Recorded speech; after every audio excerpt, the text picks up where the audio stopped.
Okay, guys, welcome back. We're continuing equations. Very important news. Please have your parents check their email. You can check your own school email. This is only for virtual students only. If you're 100% virtual, please tell your parents to check their email. Also, if you're a virtual student, 100%, I gave you 2 extra days to hand in missing assignments. After today, it will be closed. So make sure you're doing that missed work. Hand it in. It's very important that you do lessons daily. Okay, here we go. So we will be having a quiz this Friday. It's on equations and checks, so please stay on top of it. All right, here we go. So once again, we're just going to continue with equations. We're going to copy some notes. So the inverse of addition is subtraction. Another thing for inverse is like the opposite. Inverse of addition is subtraction. The inverse of subtraction is addition. Okay, so let's look at this one right here. Okay, so bring over this positive 2.7. I circle it. The opposite of 2.7 is a minus 2.7. Minus 2.7.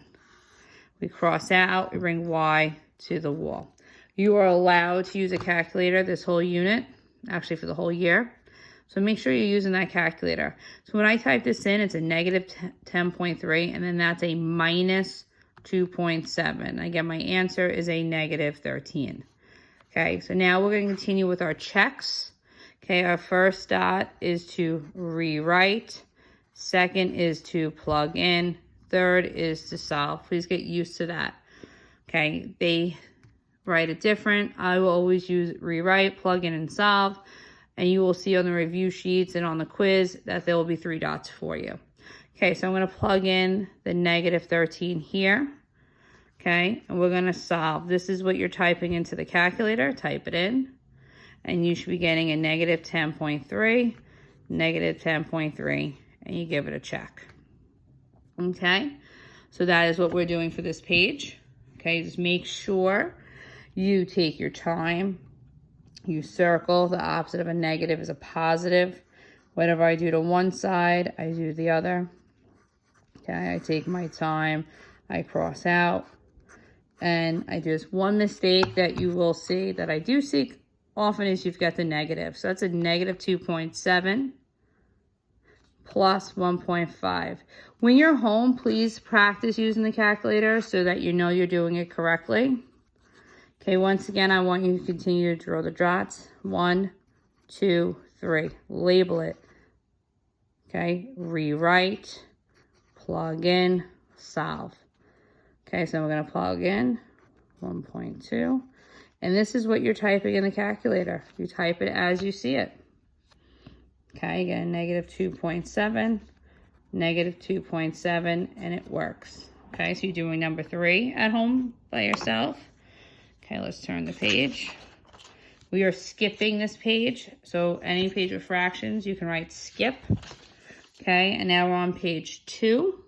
It's the same stuff we're doing, but you can see that proof is down here. So just take your time. Okay, and that is here, these 2 problems of 3 and 4. Now, this page, okay, you can copy into the packet on a blank piece of paper on the packet, or you could do it in your notebook, whatever easier for you. This is on the back of the page I crossed out. I just wrote these 2 problems. Okay, I just want to model this one for you. Okay, it's going to be a little tricky.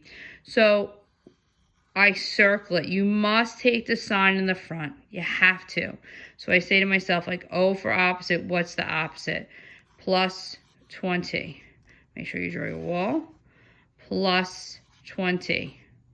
Okay, I cross out. I bring X to the wall. And 50 plus 20 is 70. Okay, my rewrite, you rewrite the original problem. You have plenty of room. Okay, and draw your wall. And remember, you never ever cross your wall. Now I'm going to plug in negative 20 plus 70. Okay, we bring the 50 still. I type this into the calculator. That's what goes into the calculator. And I solve it, and I get 50 equals 50. Okay, so this is what your work should be. Okay, make sure you have your wall, make sure you're solving, make sure you do rewrite, plug in, and solve. So this is the problem you have to write on the back of the page, write both of them. Okay, so let's review what is due. So to get full credit, you cannot just click turn in. And if you turn it in and it's blank, it's an automatic 0. So when I look at your work this for tomorrow, okay, you should have all these notes copied down. You should have followed along in the lesson on the video. You write it. You're doing number 3 by yourself. Okay, we turn the page. We're going to write the word skip. Okay, and then we copy these 2 problems, which we did. And now we have 3 and 4. That is it. So I should have a picture of 1 page. Don't need to take a picture of that. 2nd page, 3rd page. So there's a total of 3 pages that are coming back to me on Google Classroom. Okay, so make sure you're submitting. If you hit turn in without empty work, I will say no work and you'll get a 0. So make sure you're practicing that. Okay, we're almost halfway through quarter 1, so it's very important. Quiz will be this Friday.